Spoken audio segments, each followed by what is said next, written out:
Hello दोस्तों, कैसे हैं आप सब। दोस्तों, आज हम बात करेंगे कि शिवलिंग पर चढ़ा पानी पीने से क्या चमत्कार होते हैं। तो चलिए वीडियो शुरू करते हैं। दोस्तों, कोई व्यक्ति अगर शिवलिंग पर चढ़ा हुआ सोमवार के दिन मात्र 1 लोटा जल अर्पण करता है तो उसकी हर मनोकामना पूर्ण हो जाती है।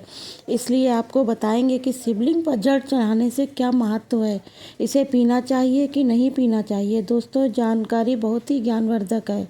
अगर आप भगवान शिव की कृपा पाना चाहते हैं तो इस वीडियो को अंत तक ज़रूर देखिएगा और इस वीडियो को लाइक करके कमेंट बॉक्स में सच्चे दिल से ओम नमः शिवाय, जय महादेव लिखिएगा। दोस्तों, तो चलिए जानते हैं कि शिवलिंग पर जल अर्पण क्यों किया जाता है। इसके पश्चात हम जानेंगे शिवलिंग पर चढ़ा हुआ जल पीना चाहिए कि नहीं।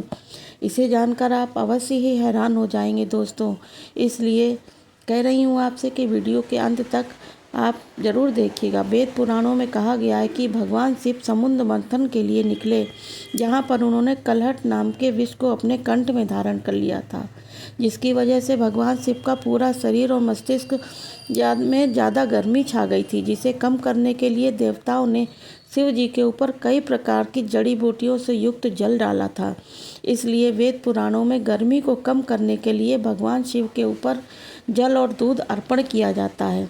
दोस्तों, अब बात करते हैं कि शिवलिंग पर शिव का जल पीना चाहिए कि नहीं पीना चाहिए। अक्सर लोगों के मन में सवाल उठता है कि शिवलिंग का जल पीना चाहिए या नहीं पीना चाहिए। शिवलिंग का जल नहीं पीना चाहिए, इसमें बहुत बड़ा पाप माना जाता है। वही कुछ लोगों का कहना है दोस्तों कि शिवलिंग का जल पीकर मनुष्य कल्याण के लिए बहुत लाभकारी होता है। इसलिए आज इस शंका को दूर करने के लिए हम आपको संपूर्ण जानकारी स्पष्ट रूप से पूरे प्रमाण के साथ इस वीडियो में बताएंगे। लेकिन उससे पहले जान लेते हैं दोस्तों कि शिवलिंग से जुड़ी वो बातें जो आपको जानना बहुत ही ज़्यादा ज़रूरी है। सबसे पहले हम बात करेंगे दोस्तों, शिवलिंग पर किस पात्र में जल अर्पण करना चाहिए।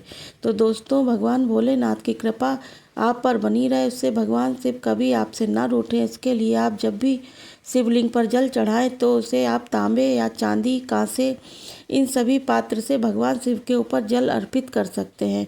स्टील से या स्टील के किसी भी पात्र से आप शिव को जल अर्पण करेंगे तो भगवान शिव आपसे रूठ जाएंगे। अब जान लेते हैं शिवलिंग पर जल किस प्रकार चढ़ाना चाहिए। दोस्तों, शिवलिंग पर जल चढ़ाएं तो इस बात का अवश्य ध्यान रखें दोस्तों कि शिवलिंग पर कभी भी खड़े होकर जल नहीं चढ़ाना चाहिए। ऐसा करने से भगवान नाराज हो जाते हैं, उनकी कृपा आपको कभी भी प्राप्त नहीं होगी। शिवलिंग पर जब भी आप जल चढ़ाएं तो उनके पास बैठकर ही जल चढ़ाएं। एक बात का हमेशा ध्यान रखिएगा दोस्तों, भगवान शिव को जल अर्पित करने के लिए उत्तर दिशा की तरफ आप मुँह करके जल अर्पण करना चाहिए। बहुत ज़्यादा ही फलदायक या शुभदायक माना जाता है। उत्तर दिशा में शिव का बायां अंग होता है, जिससे माता पार्वती निवास करती हैं। इसलिए इसी दिशा की तरफ मुख करके आपको शिव जी को जल अर्पण करना चाहिए, जिससे भगवान शिव और माता पार्वती दोनों की कृपा हमें प्राप्त होती है। बहुत से लोगों के मन में यह सवाल आता है दोस्तों कि आखिर शिवलिंग पर जल चढ़ाने से क्या फ़ायदा होता है। तो हम आपको बताना चाहेंगे दोस्तों कि शिवलिंग पर सावन माह के सोमवार को नियमित रूप से जल अर्पित करना कई प्रकार के सुख और फल की प्राप्ति देता है। शिवलिंग पर जल चढ़ाने से शारीरिक और मानसिक दोनों तरीके से पाप रहित हो जाता है आदमी। कुंवारी लड़की या कुंवारा लड़का शिवलिंग पर जल चढ़ाता है तो उसके विवाह की कामना बहुत जल्दी पूर्ण होती है। यदि आप किसी समस्या से परेशान हैं तो सच्चे दिल से भोलेनाथ के शिवलिंग पर जल चढ़ाकर उस समस्या से छुटकारा पाने की प्रार्थना करते हैं तो निश्चित रूप से उस समस्या से आपको छुटकारा मिल जाएगा। दोस्तों, यदि कोई महिला संतान प्राप्ति के लिए शिवलिंग पर जल अर्पण करती तो उसे बहुत ही जल्द संतान प्राप्ति का सुख मिलता है। अगर आपकी लंबे समय से मनोकामना अधूरी है तो वह पूरी नहीं हो रही है तो आप शिवलिंग पर सावन माह के किसी भी सोमवार के दिन दूध बेलपत्र चढ़ाते हैं तो मनोकामना आपकी शीघ्र ही पूर्ण हो जाएगी। दोस्तों, अब बात करते हैं शिवलिंग पर चढ़ाए हुए जल को पीने से क्या फ़ायदा होता है। जब आप शिवलिंग पर जल अर्पित करते हैं तो वह जल कोई सामान्य जल नहीं रह जाता, बल्कि जल अमृत समान हो जाता है, पवित्र हो जाता है। तो दोस्तों, एक बात का ध्यान जरूर रखिएगा कि अगर आप अपने जीवन में बहुत ज़्यादा परेशान हैं, समस्याओं से घिरे हुए हैं, तो पूरी तरह से समस्याओं से टूट चुके हैं, परेशानियां चारों तरफ से घेर चुकी हैं, आप तनाव से घिरे हैं, तो इस वीडियो के अंत तक आप ज़रूर देखिएगा। आपकी सभी समस्याओं का समाधान इस वीडियो में मिल जाएगा। दोस्तों, यदि आप सावन माह में शिवलिंग पर चढ़े हुए जल को पीते हैं तो आप निरोगी रहते हैं। और एक खास बात, आप लोगों को सावन माह में शिवलिंग पर जल नहीं चढ़ा पाते हैं तो आप कोई बात नहीं, अगर शिवलिंग पर चढ़े हुए जल को इकट्ठा करके किसी बड़ी सी बोतल में एकत्रित करके रख लीजिए और थोड़ा थोड़ा रोजाना जल पीजिए। ऐसा करने से आपको आरोग्य की प्राप्ति होती है। दोस्तों, यदि आप आंखों की समस्या से परेशान हैं, दिखाई कम देता है, सुबह उठते ही शिवलिंग के जल को दोनों आंखों पर छिड़कने से आंखों की समस्याएं दूर होती हैं। दोस्तों, शिवलिंग पर चढ़ा हुआ जल पीने से भाग्य बलवान होता है और आपका दुर्भाग्य आपसे कोसों दूर रहता है। अगर किसी भी प्रकार का आपके घर दोष लगा हुआ है तो आप आध्यात्मिक उन्नति रुकी हुई है, आगे नहीं बढ़ पा रहे हैं, तो फिर सफलता प्राप्त करने के लिए कोई कार्य करते हैं और उस कार्य को बार बार कोई समस्या उत्पन्न हो जाती है। ऐसा नवग्रह के कारण होता है। दोस्तों, कुछ कृत्य पिछले जन्म के कारणों के कारण होते हैं, तो दोष को समस्त प्रकार की पीड़ा से बचाने के लिए शिवलिंग पर चढ़े हुए जल को नित्य पीजिए और सता रही जो समस्याएं हो जड़ से समाप्त हो जाएंगी। दोस्तों, शिवलिंग पर चढ़ा हुआ जल पीने से पूर्ण कायाकल्प होता है, शरीर में नई ऊर्जा का संचार होता है। अगर आपको लगता है कि आपने कोई पाप किया है जिससे आपको पछतावा होता है, तो आप रोजाना सावन माह में शिवलिंग पर जल चढ़ाइए और उस जल को पीजिए। ऐसा करने से आप पाप मुक्त भी हो जाएंगे। दोस्तों, भगवान शिव की आपकी कृपा प्राप्त होगी और किसी भी प्रकार की बीमारी से घिरे हुए हैं तो नित्य शिवलिंग पर चढ़ा हुआ जल पीजिए और इस बीमारी से राहत मिलना शुरू हो जाएगी। दोस्तों, अब जान लेते हैं दोस्तों, शिवलिंग पर चढ़े हुए जल को घर में छिड़कने से क्या होता है।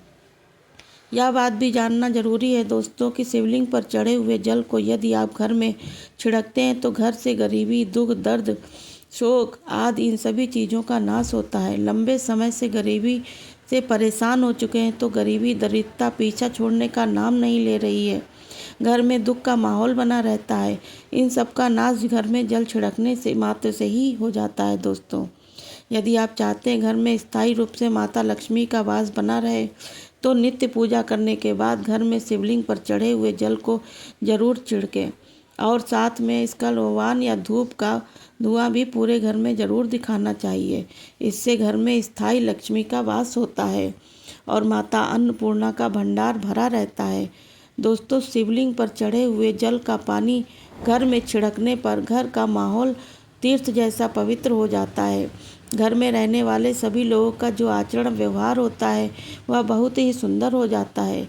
यदि आपके घर परिवार में किसी प्रकार का लड़ाई झगड़ा हमेशा बना रहता है तो शिवलिंग का जल छिड़कने मात्र से लड़ाई झगड़े जैसी समस्याएं दूर हो जाती हैं। नित्य घर में शिवलिंग पर चढ़े हुए जल का छिड़काव करें, अपने घर का वातावरण पवित्र रहेगा।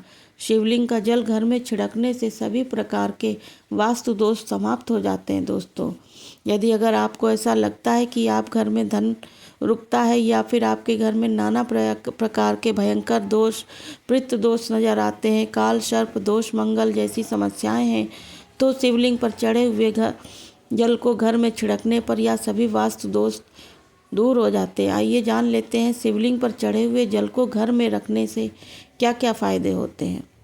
तो दोस्तों, शिवलिंग को जल को उत्तर और पूर्व दिशा में रखने से या घर के मुख्य द्वार पर रखने से सदा आपके घर में सुख शांति का वास रहता है। पूजा घर में रखने से एक बूंद रोज पीने से आपकी आध्यात्मिक उन्नति होगी। दोस्तों, मान लीजिए आपका व्यापार पहले से अच्छा चल रहा था लेकिन अब एकदम से ठप पड़ गया है, तो आपको क्या करना चाहिए। दोस्तों, शिवालय आपको जाना है और जो उपाय आप करेंगे तो लगातार 5 दिन आपको करना है। आपको शिवालय जाना है, शिवलिंग का पूरा जल अर्पित करना है और ले जा रहे पूरे लाट को खाली कर देना है। ना ही थोड़ा पानी रह जाए तो पूरा खाली कर देंगे और अपनी दुकान के आसपास यह उपाय कर लेना है। दुकान पर कोई भी दिक्कत लगातार 7 दिन 1 लोटा जल अर्पित करना है शिवलिंग पर। उसके बाद जो शिवालय के शिवलिंग से पानी गिर रहा है, इस पानी को लोटे में भरकर अपने घर और व्यवसाय वाली जगह पर लाकर छिड़काव कर देना है। यह उपाय अगर आप 7 दिन तक कर लेते हैं दोस्तों, तो निश्चित रूप से आपके घर की जो बरक़्क़त बंद हो गई है, वो घर की बरक़्क़त शुरू हो जाएगी। व्यवसाय में जो दिक्कत आ रही थी, परेशानी आ रही थी, नकारात्मक ऊर्जा ने वास कर लिया था, वह सब कुछ खत्म हो जाएगा दोस्तों। चलिए दोस्तों, आज का वीडियो यहीं तक।